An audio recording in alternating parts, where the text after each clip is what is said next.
জ্ঞান বিজ্ঞানে পিছিয়ে থাকা এক জাতি ক্রিকেটে খেলোয়াড় বাছাইয়ের প্রধান দায়িত্বে এতদিন ছিলেন একজন বিজ্ঞান মনস্ক মানুষ। বিজ্ঞানের প্রতিটি শাখার যার অবদান ছিল অনস্বীকার্য। এর বাইরেও তিনি ছিলেন দার্শনিক, কবি কিংবা মস্ত এক গবেষণাবিদ। বিভিন্ন তত্ত্ব কিংবা তথ্য দিয়ে তিনি হার মানিয়েছেন খোদ আইনস্টাইন কিংবা লেনিনদের। তার বিদ্রোহের কাছে ম্লান হয়ে মাথা নত করেছিল এডলফ হিটলারের ঝলকানো ইতিহাসও। দেশের একদম শতভাগ মানুষের না চাওয়ার ইচ্ছাকে থোড়াই কেয়ার করে পদে থেকেছেন প্রায় এক যুগ। ইচ্ছে ছিল রজত জয়ন্তী, হীরক জয়ন্তী কিংবা শতাব্দী অবধি টেনে নিয়ে যাওয়ার, কিন্তু দুর্ভাগ্য তার কিংবা আমাদের অথবা প্রকৃতির, তিনি পারলেন না এ ভাঙা নৌকা বইতে বইতে যদিও অতলে হারিয়ে যেত ক্রিকেট নামক ডিঙ্গি নৌকাখানা।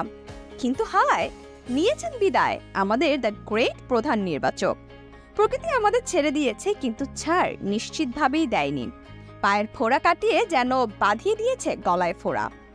নতুন প্রধান নির্বাচক এসেই ধর তক্তা মার পেরেক, দে দৌড় পড়ছে ঠাড়া, মার মার কাট ভাব। বাংলাদেশ ক্রিকেট দলে সবচেয়ে বেশি ট্রলের শিকার হওয়া খেলোয়াড় লিটন কুমার দাসকে দল থেকে সরিয়ে কুড়িয়েছিলেন অজস্র বাহবা। কিন্তু হায়, তার সিদ্ধান্তের আড়ালে লুকিয়েছিল ঢোল খঞ্জনির বাজনা।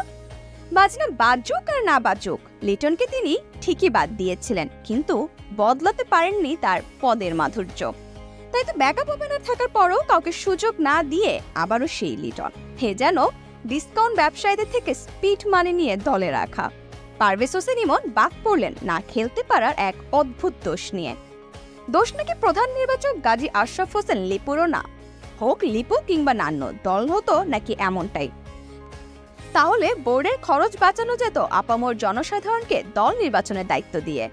প্রধান নির্বাচক নামক পদের মিথ্যে লুকোচুরি তো একদমই অপ্রয়োজনীয়।